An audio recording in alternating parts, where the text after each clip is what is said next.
Hey guys, what is going on? Jurgen from ZurGrinoSports here, and today we're coming at you with the January 29th edition of Smackdown review. Just quickly before we get into the review, if you'd like to support me and the channel, you can do so over at Patreon. First link in the description, and if not, that's a-okay. Let me know what you thought of Smackdown down in the comments, all that stuff, and if you liked the review at the end of the video, please leave a like, all that good shit. But without further ado,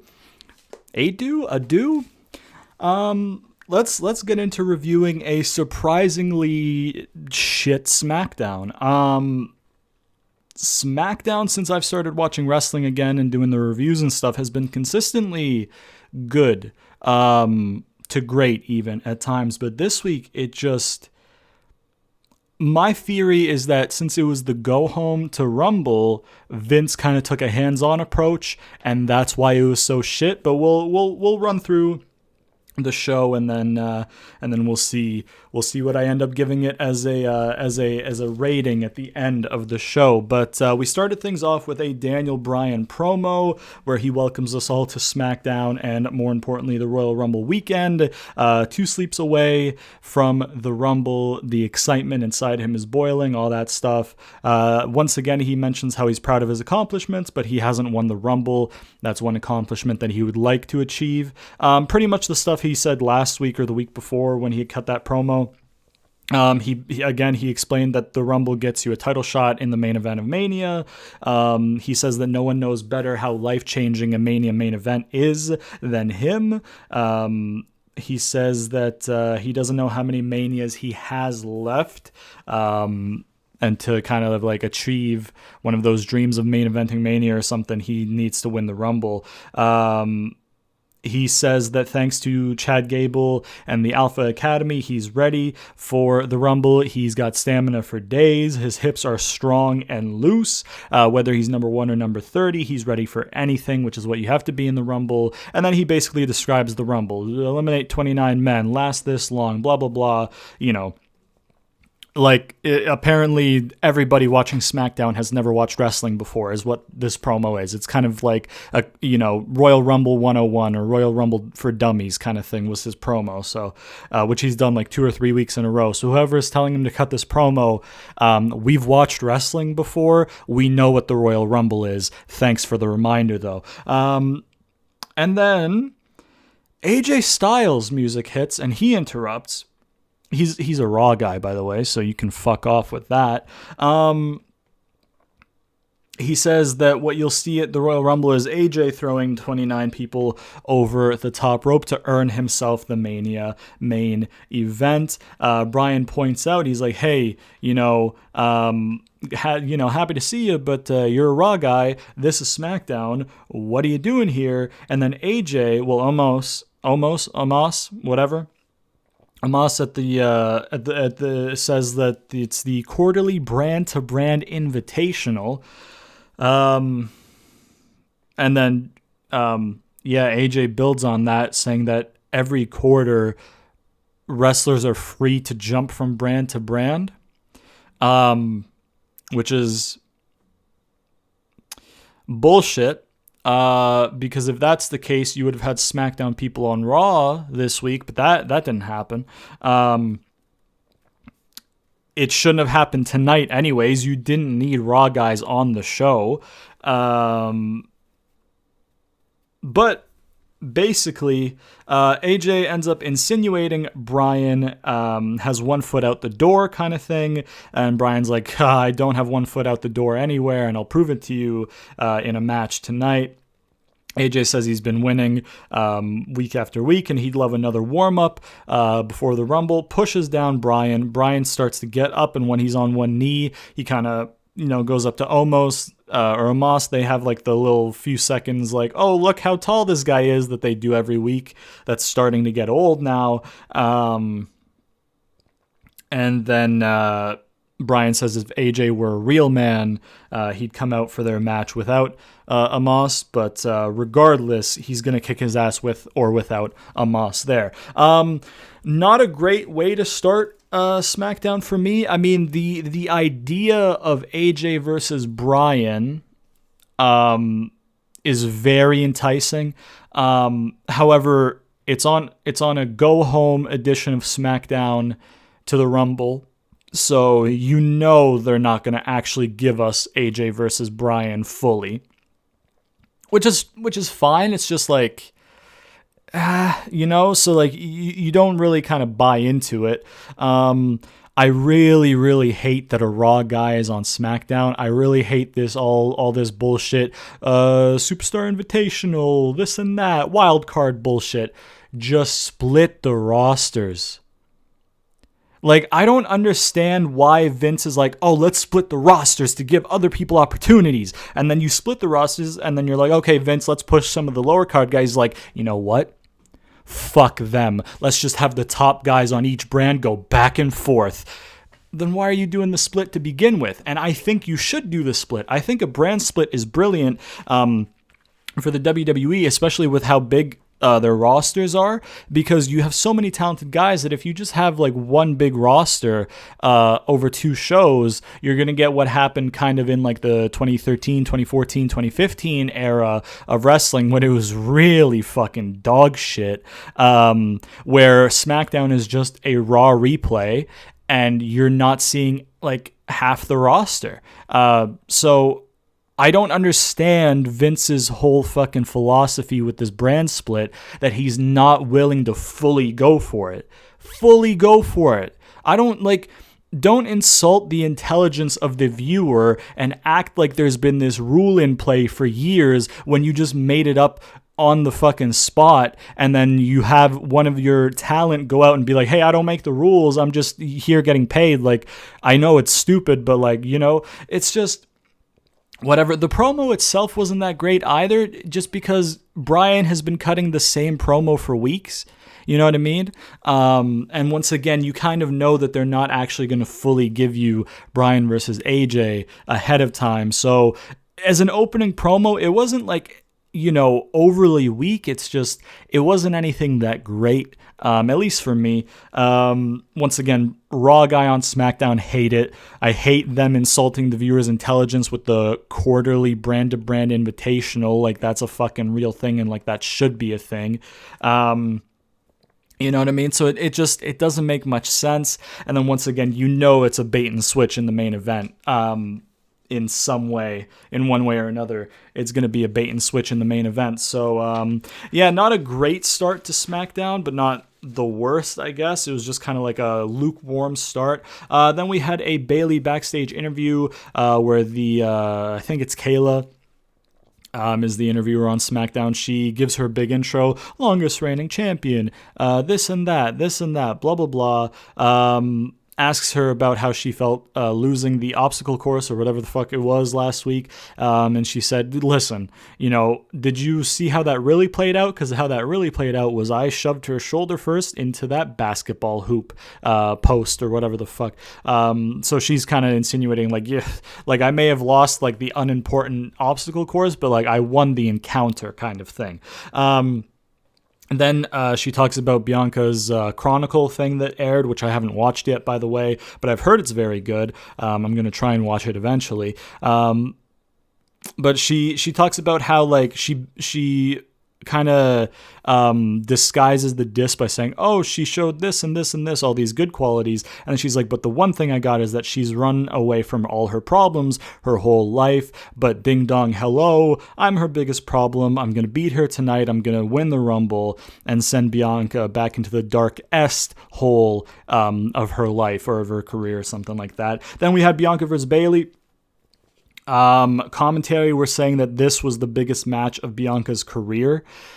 Bianca has had NXT title matches. She was in a Survivor Series match, but a singles match on a Smackdown against Bayley for literally nothing is the biggest match of her career. It's not for a title. It's not for a Rumble spot. It's not for a specific Rumble entrance. It's for nothing. It's just a grudge match. Right? Which, like, fair enough. It's an important match. It's against Bayley. Bayley has a win over her, whatever. But it's not really the most important match of her career. So that doesn't really make sense to me that commentary was putting it over like that, or Vince was telling them, obviously, to put it over like that. There was a ding dong hair spot where Bailey grabbed her hair and just kind of like tried to like did a ringing bell motion. She was like ding dong, ding dong, ding dong kind of thing, which I thought was pretty inventive. But in the end, Bianca got a clean win over Bailey, which is huge. It puts her over big time. And she had a post-match interview at the top of the ramp where she was kind of flustered just because she was like really overwhelmed with emotion, being happy. And obviously she would have been, tired because she just had a match. She said it was the biggest week of her career, that Bailey's been trying to get her to apologize for being her these past couple of months, but she'll never apologize for being her and, doing her. She said she doesn't look up to Bailey. Bailey's not her role model because obviously Bailey's nickname is role model, I guess. So Bailey's not her role model, but who better to prove herself against than a former champion? This is the biggest win of her career, and the only way to top it is winning the Rumble. Now, I think, personally, that I think Bianca might be winning the Rumble because she was like, it makes sense to be excited after picking up a win against a star on the roster when you're on the rise, right? And she put that across in the promo, no problem.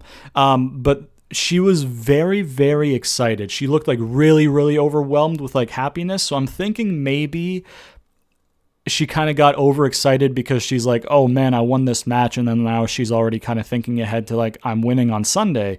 So I think maybe she's winning just because I think she was a little too enthusiastic in her promo for what had happened on the show. So I think maybe she might be winning, but that's just speculation on my part, and that's probably just me overanalyzing something. The match quality was good. Bianca getting a clean win over Bailey was good. I like that. Hopefully, she should be the one, honestly, to win the Women's Rumble. Not fucking Ronda Rousey like the rumors are saying. I swear to fuck, if they give Ronda Rousey the Rumble win, man, I'm gonna fucking blow my brains out. But yeah, good match quality. Bianca gets the win, which is the right call because they should strap a rocket to her and shoot her straight to the moon, brother. She has all the makings of being a future star in the company, in the women's division. So yeah, that was one of the highlights, one of the rare highlights of tonight's SmackDown, this week's SmackDown, however you want to say it, which is weird to say it's a rare highlight of SmackDown. Usually there's a rare low point of SmackDown. But it was a rare high point of SmackDown. So yeah, it was disappointing overall. But that segment was good. The win was good. I like pretty much all of that Bianca and Bailey match. They quickly showed Cesaro talking to AJ and Amos backstage. No promo or anything. The mics weren't on. Just kind of showed it happening. And then we had Corbin versus Dominic, in which Dominic, a babyface by the way, ambushes Baron Corbin during his entrance, and then they go to commercial. We get back from commercial. Ray's on commentary. Graves is like, oh, did you teach Dominic to do that? Ray's like, nah, but I taught him to punch the shit out of him like he was doing in the ring. Baron starts kind of antagonizing Ray after Dominic has some offense, kind of looking at him at commentary. Graves also antagonizes Ray a little bit like, oh, you can't be nice seeing your son get beat to fuck like this, brother. How does it feel kind of thing? And then Ray's just like, listen, man, He decided to follow in my footsteps. I mean, it hurts, but I mean, he made his choice kind of thing. There was a rough-looking corner spot where Corbin lifts him up for like a back body drop after Dominic runs at him, and he kind of like lands awkwardly, flipping into the ropes and corner area, so that looked kind of rough. Corbin wins after Dominic had some decent offense. He did like a tornado, not a tornado, but like he did the thing where he like spins around his body into a DDT kind of thing. If you've watched my like GM mode series or something like that, the DDT that I do a lot with Eddie Guerrero, essentially, in SmackDown vs. Raw 2007's GM mode. So a DDT like that. I just don't know what it's actually called. So if you've watched that, you should know what I'm talking about. Corbin ends up winning, like I said. Then he goes out to the ring to kind of like look at Ray. Then Ray tries to get in the ring. Corbin's like, all right, let me beat your ass. And then Ray's like, nah, I'm gonna reverse it, and I'm gonna get a senton on you that's gonna send you into the stratosphere, because Rey Mysterio doing a senton from the apron to the ground on Baron Corbin, who is almost as tall as Ray, standing on the apron just alone. Yeah, that's going to send Corbin to outer space mentally. That's going to ring his bell. Sure, that makes sense. Corbin sold it way too much for what it was. But Ray, reverses the post-match assault, I guess you could say, and then goes to check on Dominic. This didn't really serve a purpose. I mean, they literally had Dominic versus Corbin last week. The match was, the result was the same. Dominic loses. Except this week, Dominic did some more heel. Dominic just does Dominic's doing heel shit as a face, and it doesn't really make sense unless they're teasing him unless what they're going to be doing with Dominic and Ray, which I really don't fucking want them to do. At least not now, at least not this early into his career. But I think what they might be going towards is Dominic can't get it done his way, so Ray is going to keep being like, hey, my way, my way, my way, and then Dominic's going to be like, you know what, old man, fuck you, dad, I don't need you, and then beat the fuck out him and then separate, which I really don't want them to do. They should not do that. I hope that's not where they're going with this, but it's WWE, so I don't put anything past them when it comes to how shit something can be. I didn't really like this. Last week it was fine because it advanced whatever they were doing last week, but nothing evolved in the feud this week. Nothing really happened except for Dominic just doing an extra bit of heel shit and making Dominic look extra weak, by the way. Dominic got pre-match offense and still lost, as opposed to last week when he got a loss. Did he attack pre-match last week? I don't think he did, but he might have. I honestly can't remember. But it's just, it doesn't really do much. You did the same shit you did last week. Nothing evolved except for Ray getting some post-match, offense on Corbin. But you didn't really need that. You didn't really need the match the way it was. You could have booked the show a bit differently with something we'll get into later on, which was a fucking clusterfuck. You could have done that a little bit differently. I just don't understand why it was part of the show. You just did the same thing last week, this week. It took up time. I think it was just filler. I think they were just like, okay, we booked the show and then we need this much time filled. And they're like, okay, you guys do the same thing you did last week. Go. It just felt like filler. So I didn't really like that. There was a backstage spot between Biggie and Sonya. Sonya, her suit game every week is fucking fire. She just comes to work in these incredible fucking suits. The color coordination's on point. They're crisp. They're clean. Fucking whoever her tailor is, I'm assuming they're custom made. Whoever her tailor is, good job. Her personal taste in suits, good job. I'm a big fan of suits when they're done right and they look clean, by the way. That's why I'm pointing it out, because they're fucking fire. And Biggie thought so as well. Biggie compliments her suit. And then tries to bribe Sonya to tell him what his Rumble spot is with some money. She's like, this is $1. And he's like, I also got some Arby's coupons. And then Miz and Morrison show up. And they, ask about Pierce. Sonya says that Pierce has the week off or he was suspended or something like that. I didn't really hear her too well. I don't know if it was my feed or whatever because I wasn't watching it the way I usually do. I had to improvise because I had some technical issues this week. But basically, Miz teased the Money in the Bank on Roman. Morrison made a GameStop short selling meme, which fucking popped me big because I've loved what's going on with those Wall Street guys and the Reddit guys, man. The Reddit guys beat the Wall Street guys at their own game, and then the Wall Street guys are crying not fair. Fucking incredible. I love it. It's so good. But anyways, Morrison made a GameStop meme.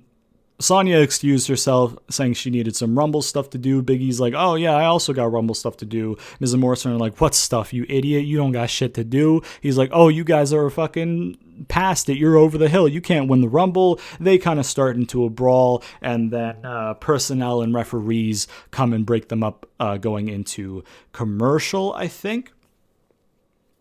Or into a backstage advert, which advertised that on Backstage, they're going to air Natalya versus Tamina for the number 30 spot in the Women's Rumble, and they will also be announcing the number 1 and 2 spots in the Men's Rumble.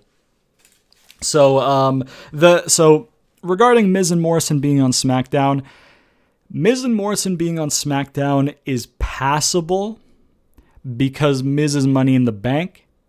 So you can just easily explain it with, hey, I'm a Raw guy, but I mean, like, you know, Rumble's coming up. It's a pay-per-view. Your champion's going to be there. I have this little briefcase that lets me cash in on anybody. Might as well just scout out a potential cash-in victim kind of thing. So it makes sense with with Miz. And then Morrison accompanies Miz everywhere. So that's kind of okay. That makes sense. My issue is they were there in wrestling attire, which doesn't make sense. They should have been there in suits, because you know they're going to get involved in some capacity in the show if they're there in wrestling attire. You know what I mean? Except for maybe Miz. Maybe Miz is in wrestling attire because, he could cash in. You know what I mean? So it kind of makes sense for him to be there in wrestling attire. But Morrison was there in wrestling attire, which really didn't make sense. If you're just there to scout, why would you just not be in regular dress clothes? You know what I mean? So it kind of gave away that there was going to be some fucking fuck shit happening later on in the night.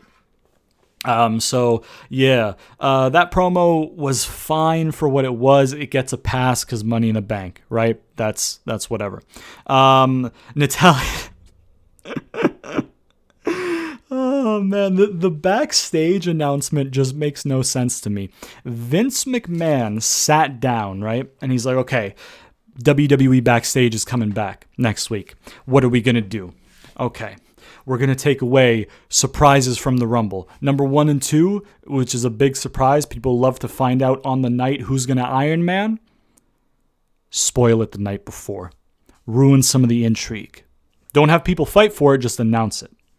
And then he's like, okay. And then the number 30 in the Women's Rumble. You know what will bring eyes to WWE Backstage? A Natalya and Tamina singles match for the number 30 spot. That's going to get fucking viewers. Are you fucking kidding me? Are you fucking joking? Who booked it? Like, what's the thought process in his mind to think that Natalya versus Tamina is a match that will bring people's eyes to the show anyways? If you advertised a Smackdown, right, and you said the only advertised match was Tamina and Natalya, and you didn't advertise a Roman thing, like, nobody is going to tune into SmackDown to watch Natalya versus Tamina except for maybe Samoans, and except for maybe a few Canadians from the Hart family, or some Canadians who live in certain parts of Canada where there is literally nothing else better to do except for like farm and watch wrestling. So like, nobody's gonna be tuning in to watch, right? So that match itself doesn't draw any eyes, regardless of if it's like whatever. And then you're also making the assumption that people will want to find out which one of them gets number 30. All you're doing is taking a lot away from the hype of the Women's Rumble. You know, like, I just, having a qualifier, having a match to determine who's number 30, that's fine. If it was a match like Bryan versus AJ for the number 30, that's a match you want to watch because that's a good match and you want to see both as number 30. Actually, you don't really want to see both as number 30. You want to see them Iron Man, don't you? But I mean, like, if you do it as somebody intriguing against somebody intriguing for the number 30, the match itself is intriguing to watch. And also you're like, oh, two people who should get 30. Nobody gives a fuck if Tamina or Natalya are number 30. Tamina offers nothing in any regard. Shit promo, shit worker, shit big man or big woman worker. Just all around, for me personally, offers nothing to anything at all, ever, at all. And then you have Natalya who, like, yeah, fair play. She's an incredible wrestler within the ring. It's just, who fucking cares in the year 2021? She doesn't have a character, man. Her whole character is, hey, I'm a heart. That's her whole character. In the 80s, that would have worked. It's 40 years in the future, though. It's the 2020s now, like 40 years ago, that might have worked. You're born a generation too late. Like, I mean, a couple of generations too late, but like, I don't understand what goes through Vince's mind to think that, hey, let's draw eyes to this show, put Natalya versus Tamina and make it for the number 30. You're booking a match that nobody's going to tune in to watch, except for like 0.05% of your audience, just estimating. And then you're also just deflating the Women's Rumble. Who the number 30 is such a nice like surprise for the Rumble, because you're like, oh shit, who's going to come out last? Who has the ultimate advantage within kayfabe? And then like, fair play, like I said, if you have a qualifier with two people who are fan favorites or are over. But now you're just like, okay, who's 29? All you're doing by making one of those two the number 30 is having people lose interest in the Rumble because they're like, oh, that's a bummer. That's the last entrant. It's just, it's mind-boggling. But anyways, moving on to the rest of SmackDown, there was a segment with Sasha Banks walking backstage. Kalisto randomly pulls her aside and he's like, hey, you looking sexy, mamacita, let's go, and then walks away. So I don't know, like, were they just like, hey, Kalisto, let's get you some airtime, go hit on your friend? Okay, you couldn't have, like, Kalisto can wrestle pretty well, you guys know that, right? You could have booked him in a match, maybe. You could have done that, because I don't know if you guys are aware, but he's a good wrestler. So you could have put him in a match so he could wrestle and, show his strong points instead of just calling Sasha sexy backstage and then fucking off for another few months. You know what I mean? Then Reginald stops by to offer her a gift, which he says Carmella told him to pick the perfect wine to pair with losing the championship on Sunday. Sasha starts kind of flirting with him, asks him if he like freelances and would like work for her or whatever to pick the best wine to drink with a broken jaw, kind of thing. And then, yeah, it was pretty much a non-segment. It's pretty much, they've kind of booked the rivalry in a very weird way and scheduled it very weirdly. So they kind of got to the go home and they're like, oh shit, we don't have anything to do this week.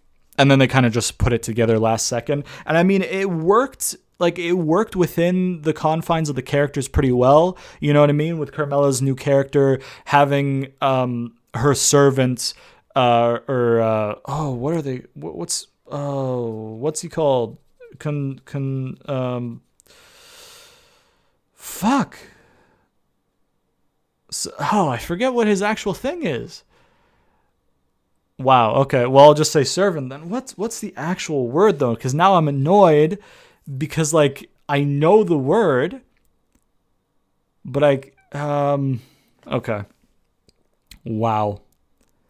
Let's just move on. To send her servant to give her opponent a wine with, to pair with this, that works within Carmella's character. That's good. It probably, that's good. It might have been delivered a bit better if she kind of sent it, or said it, sorry, just because obviously Carmella's a much better promo than Reginald, which isn't a knock to Reginald. It's just the guy's a Cirque du Soleil guy who's a native French speaker, I think, who's now having to cut a promo randomly, versus Carmella, who's native English speaker and has been cutting promos for years, and that's her strong suit. So, obviously. But like, it makes sense within the characters. It does. That's fine. I didn't have a problem with it. There were no logical issues with it. It's just, you could tell that they kind of booked things weirdly around, and they kind of just shoved it onto the show really, really shortly. So, but yeah, nothing wrong with that promo. You know what I mean? It was good for the characters. It made sense. It was nice and quick. You get to see that. It gets advanced one more time before the pay-per-view. And then it's that. The heat from the rivalry has died down because, Carmella hasn't won any matches since the New Year's tag, I feel like.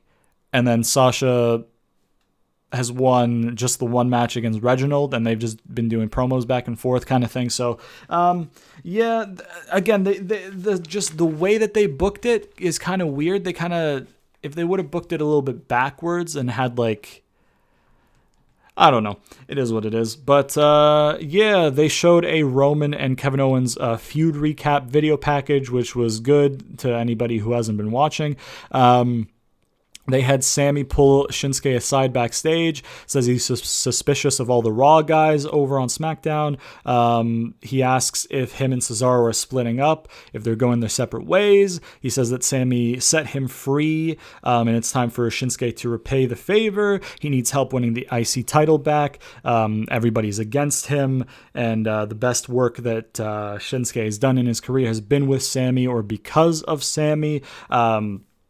So he asks if he can count on Shinsuke to watch his back, where Shinsuke says that he appreciates him for everything he's done, but go to hell. Then we had a Roman and Kevin Owens double split screen interview segment, which actually made sense, so that was good. And this was maybe the highlight of the night, I think, personally, which... When you put a promo ahead of a AJ Styles versus Daniel Bryan match as the highlight of the night, you either know they really fucked up the one or they really, really did well on the other. And it's a combination of both. So, yeah. Cole asks Kevin Owens what's going to be different heading into the Rumble. Kevin Owens says that nothing's going to be different. In his mind, he's beaten Roman twice, and his family, helped him. They'll probably be there to help him again, but nothing will stop him from continuing to get up and be the last man standing. Paul says that Kevin Owens won't address Roman that way. He will speak of Roman with reverence and respect. Kevin Owens says, hey, Roman, are you going to let him use the same shit that he used for other people with you? That's kind of a weird call, man. Excuse me. And then Roman's okay, you want to talk about my family? Let's talk about your family, Kevin. What kind of a man was your father? Kevin Owens my father is a great man, and you better watch where you're going with this, just fair warning kind of thing. And he's okay, was your father a smart man? He's yeah. Yeah, he's a smart man. Again, tread carefully kind of thing. He's I'm not trying to piss you off, Kevin. I'm just trying to get to know you. I'm trying to understand why you don't understand your own limitations. And the only way I can, understand it is that your father must not have taught you your own limitations. You're not built for this world. You're not a rook. You're not a this. You're not a whatever. You're a pawn, and I'm the king, and everything revolves around me. So, you're never gonna be the champion. You don't have a chance, and I don't blame you for thinking that you do, Kev. I blame, your family. And you're a fool for thinking you have a chance. And if you're a fool, then your dad must have been a fool. And if your dad was a fool, then your grandfathers must have been a fool. Kevin Owens repeats that he should watch what he says, because on Sunday they won't be in separate rooms. And And then Roman says that Kevin Owens still doesn't understand, and that maybe he will understand when he meets his grandfathers again, and they call him a disgrace for not acknowledging Roman as the tribal chief, because they did. Kevin Owens says that his father, his grandfather, anybody in his family would want him to refer to Roman as what he is, a delusional jackass who surrounds himself with yes men, who is doing a community theater version of being a mafia boss, an insecure bully, whatever. And he talks about how when he looks in the mirror, he sees a man that, his father, grandfather's wife, whatever, blah, blah, his family would be proud of. And at Royal Rumble, he'll see the champion when he looks in the mirror. As he's he gets really impassioned when he's getting to like the looking in the mirror, his family would be proud of him part. He gets super impassioned. He stands up from his chair, kind of like knocks his chair over. And as he's doing this, Roman kind of like gets a remote handed to him from off screen, I think, and then kind of like cuts off his feed. As Kevin Owens is saying that he'll be last man standing, as he's trying to like calm down because he's really impassioned, and he's like, I'll be last man standing. And then he just kind of like takes off his mic and shit, and then that's the end of the segment. Very, very well done from both of them, because they had Roman, continue to just be cool, calm, and collected, and like knows what he's doing by trying to get under Kevin Owens' skin. You have Kevin Owens starting the interview segment being really calm and being like, okay, this is just a normal conversation. And then you have him continuously getting more and more impassioned throughout the promo, trying to keep his cool, but obviously he can't. Near the end of it, you touched on some really hard-hitting, deeper stuff with the grandfathers thing. It was just a really good promo from both men all around, so it was fantastic. Highlight of the night for me, the Roman stuff continues to be good. It was kind of weird this week to have Roman stuff not intertwined throughout the show and just be in one segment. It was a nice, I won't say nice breath of fresh air just because of SmackDown ending up being garbage, but if the rest of SmackDown were to have been good, it would have been a nice change of pace to have the Roman stuff just be its own one segment instead of having it kind of intertwined throughout the show, because they did that for like a month straight kind of thing. So, freshen things up a bit, shake things up a bit. Don't get it too repetitive. Don't get it too predictable, stuff like that. So yeah, highlight of the night, great promo leading into the Royal Rumble in their last man standing match. Then we had Bryan versus AJ. Bryan comes out first. AJ comes out with Amos, and then he tells Amos to hang back. Cesaro's on commentary. Commentary probes about Shinsuke and Cesaro. Shinsuke says they're, in a healthy, like, competitive kind of thing. Sammy has an entrance during the match and then starts peacefully protesting outside of the ring. Big E then makes an entrance later in the match, makes his way on over to Sammy, and Sammy is like, hey, I don't want to fight, I'm peacefully protesting, and then Big E attacks him. Cesaro's like, hey, what's the deal? Attacks Big E. Bryan dives out and attacks Sammy and Cesaro, which then causes Sammy to go in and attack Bryan during the match, causing a disqualification. Just quickly, I wonder if the Big E and Sammy thing was like a Sammy and Big E idea to be like, hey, let's kind of reverse what happened in the US in the summer with the protests and stuff like that. I wonder if that was a social commentary or if that's just me overanalyzing, because it seems like something Sammy and Big E would do, because they're the kind of people to take those social issues very seriously, and the type to kind of try and shine a light on it in the work that they do. So I'm thinking maybe because like the role reversal and shit like that, it might have been a social commentary. Again, I could be overanalyzing, but it kind of came to my mind.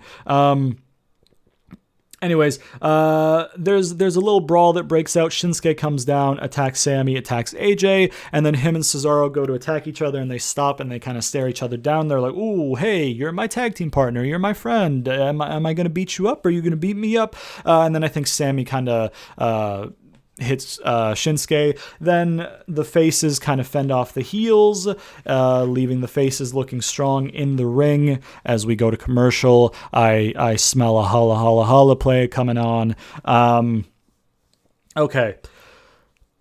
The Bryan and AJ match, I think the entrances or the actual match started when there were 45 minutes left of television.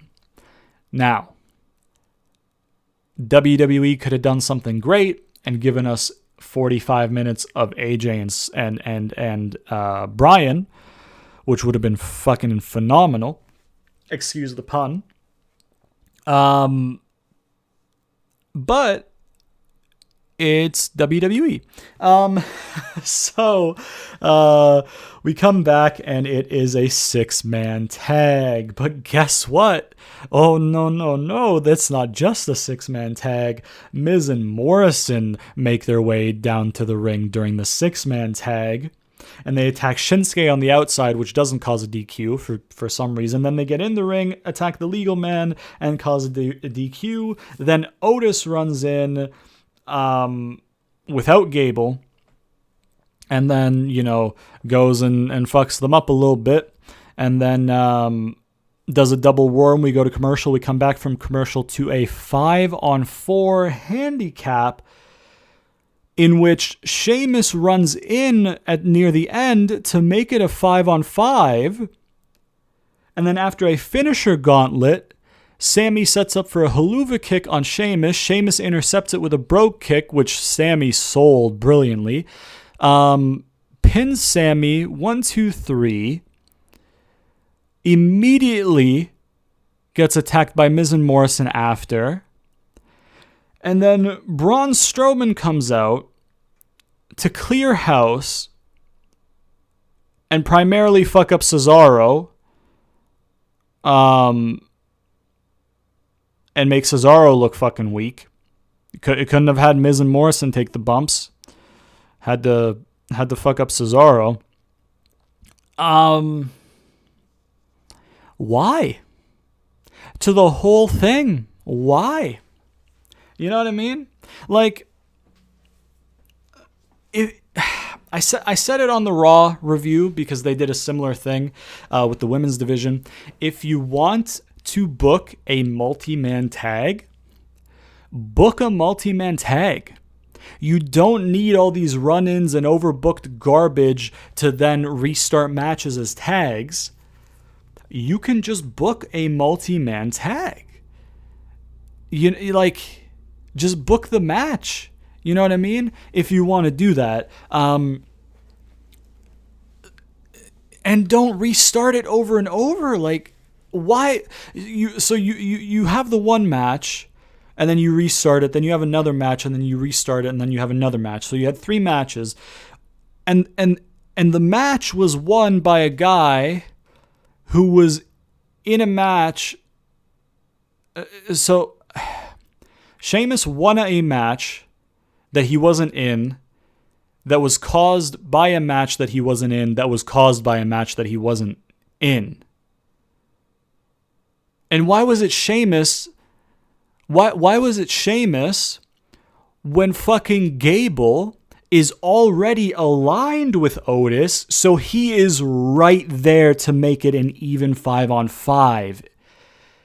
So, like, the logic behind making the multi-man tags doesn't make sense. The logic in how they did it doesn't make sense. The logic in who was involved doesn't make sense. They ruined a Braun return on Smackdown when they could have surprised people at the Rumble with his return, which leads me to believe that he's not winning the match because Vince is probably a guy to be like, okay, if we have him return in the Rumble but lose the Rumble, his return's wasted, so let's just have him return on SmackDown to build the Rumble. I can guarantee you right now that what they did on SmackDown this week made more people decide not to watch the Rumble pay-per-view than it did make people decide to watch the Rumble pay-per-view.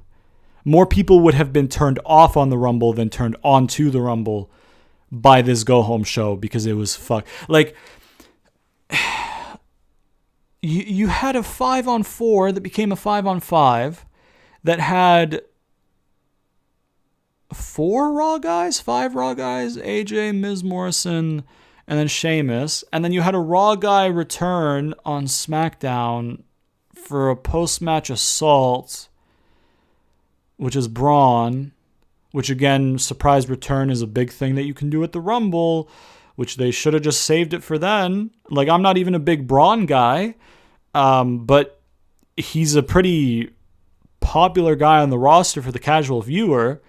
Why not just make him return at the pay-per-view? If you like, just... Because, like, if somebody's not watching the Rumble and you have him return at, like, number 20-something, 21, let's say, and then they're on Twitter and they're like, oh, Braun returned? I like Braun. I'm a casual fan. Let me turn on the Rumble and watch, because now the person that returned, who they like, got their attention at the Rumble. You know what I mean? But if they know he's going to be in ahead of time, they're going to be like, oh, okay, Braun's back. He's going to be in the Rumble, but I mean, like, he's probably not going to win because he returned on the SmackDown. So they probably didn't want to devalue his return by having him lose in his return because Vince thinks that way. So, yeah, it was awful. It was an awful end to the show. Like, if you wanted to do a big jumbled up mess of multiple people, you have such an easy way to do it. Adam Pearce isn't there. Sonya's new to the position. Just have Sonya be like, hey, I'm in charge this week. I'm going to do something that I want to see because I'm in charge this week. I'm going to take advantage of it. I invited some Raw guys. We're going to have a mini Rumble. It explains why the Raw guys are there, which still, I don't want Raw guys there, but obviously Vince was adamant on having them there.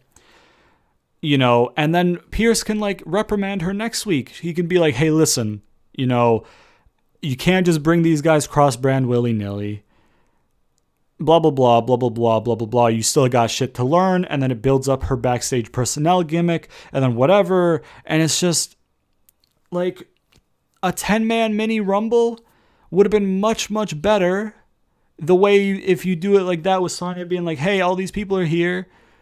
I booked a mini Rumble because I'm in charge this week. Woohoo. Because a mini Rumble is actually kind of lit. You know what I mean? Like, a mini Rumble is legit just a good idea. Like, without the Raw guys in it, that would be a good go home anyways. But then you can have, you know, Sonya breaking the rules of the brand split be like a inexperienced thing and be like, oh, you're not allowed to do that, even if it's a go home kind of thing. And, you know, so it kind of like gives a way to like get the Raw guys in with it without insulting our intelligence kind of thing, because it's like, okay, she's new, she doesn't know what she's doing, and she just wants to do whatever the fuck she wants, so she's gonna whatever, right? And it's just, it would have been better to do that, you know what I mean? And then have Sheamus win that. You don't need Sheamus to win a random fucking 10-man that he wasn't a part of in a run-in spot as a babyface. And why was there the fucking numbers deficit when Gable is aligned with Otis? He would have come out with Otis. And you know Gable exists because Bryan literally name-dropped Gable in the opening promo. It's just... It boggles my mind how fucking shit WWE can be. You know what I mean? And I thought SmackDown was the safe haven on the main roster, you know? Raw's garbage and makes me want to tear out my eyes and blow my brains out every week. That's fine. I've come to accept that. I've come to accept that for 3 hours every week on Raw, I'm going to hate my life, and that's fine, right? I've come to accept that because I had that safe haven on Fridays for 2 hours where I can watch some good storylines and some good wrestling and just, you know, palate cleanse the garbage I got shoveled down my throat on Monday, right? I've come accustomed to that since I started watching wrestling again in October, right? And I was so happy And then last week, they kind of had a little bit of a stumbling block, and I was like, you know what? It was still overall good. I like the show. And then this week, I feel like Vince just was like, go home show, pal. Go home show, pal. I'm going to get involved and fuck it up. It's really telling that the moment they brought Raw guys onto SmackDown, SmackDown went down the shitter. It's really telling. Because everything Raw touches turns to shit, brother. Like, and basically, basically we're saying everything Vince touches turns to shit. Because I feel like that's what happened. I feel like it's very clear now that, because like, you know, I've said in the past couple episodes of these reviews, like, it seems like two different companies are booking Raw and SmackDown, because it doesn't make sense, the disparity in quality. And then now I think it makes sense. I think basically Vince is kind of like, hey, I'm getting older. I'll kind of let SmackDown run itself, and I'll only just tell them overall like what I want them to do, right? And then they can do whatever. They're getting good ratings. They're this and that. It's Fox. Maybe some Fox executives were like, hey, we want these people to kind of head up booking, and maybe he kind of subsided to that or whatever. And then he's just fully hands-on with Raw. And then he's like, go home show, pal. Let's take it home my style. He got his hands all in fucking SmackDown, dirtied the waters, and ruined the show. It was such a mess. Bianca versus Bayley and the Roman and Kevin Owens promo were the only good part of the show. Like, it doesn't... It doesn't make... It hurts my brain, man. It hurt. How the fuck do you go to TV and you have all this laid out in front of you and you think this will get fans excited for the Rumble, an overbooked piece of garbage? Like, it's just like, it's an insult to the people who watch your product to think that they would like this shit.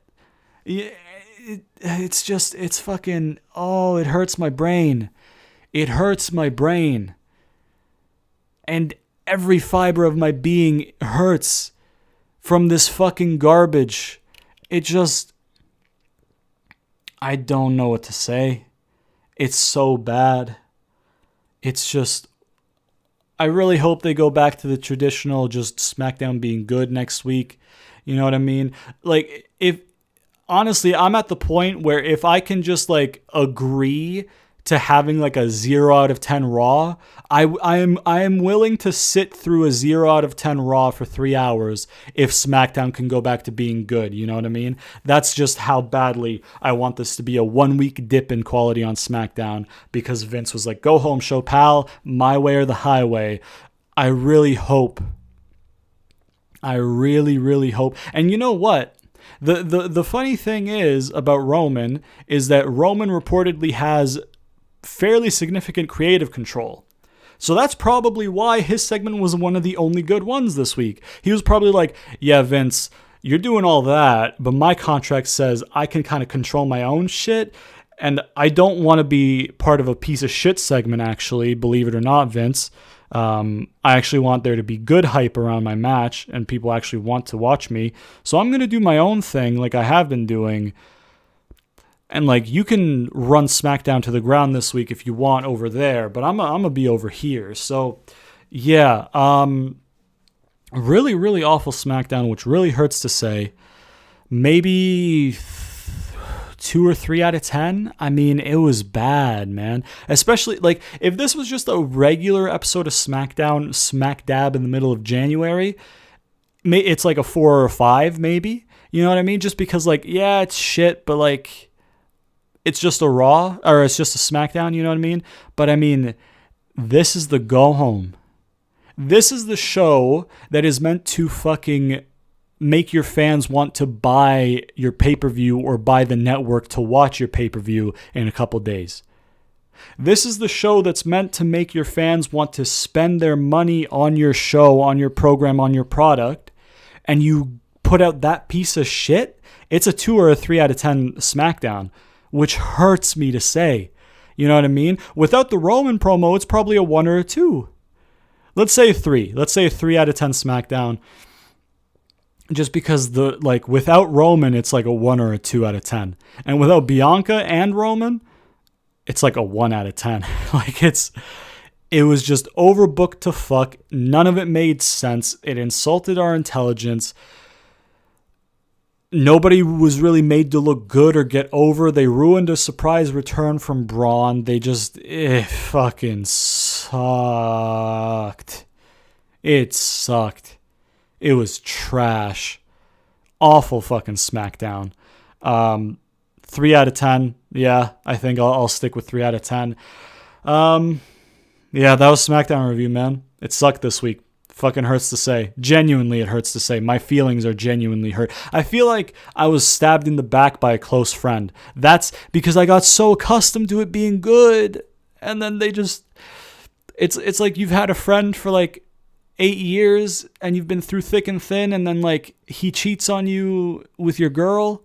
That's how I feel right now. I've never experienced that, and fucking I hope the fuck I never do in my life, but like that's how I'd imagine that feels. I feel so betrayed and so hurt, man. Fuck me, what an awful show. Anyways, that's it for the review. If you want to check out some other shit I do on the channel, I primarily do gameplay stuff. You can do so at the end cards at the end of the video. I'm also... GM mode is my main thing that I really, really love doing, so go check that out. I started a new one on 2006 where I book storylines and stuff, so you can see if maybe I book better shows than the WWE do right now, so you can go see if that's the case. If you'd like to support me in the channel, like I said, first link in the description, Patreon. If not, that's A-OK. Follow me on Twitter, link in the description. Please sponsor me, Peace Tea, of course. Be sure to turn on notifications so you never miss an episode, because YouTube likes to zuck your boy and not put my videos in your sub box. So by pressing that nice old bell icon, you will get a push notification anytime I do upload, and you'll never have to miss it. And yeah, man, if you enjoyed the review, please leave a like, subscribe, share to your friends, comment down below, all that good shit. And I'll see you guys next time. I am in physical pain after that show.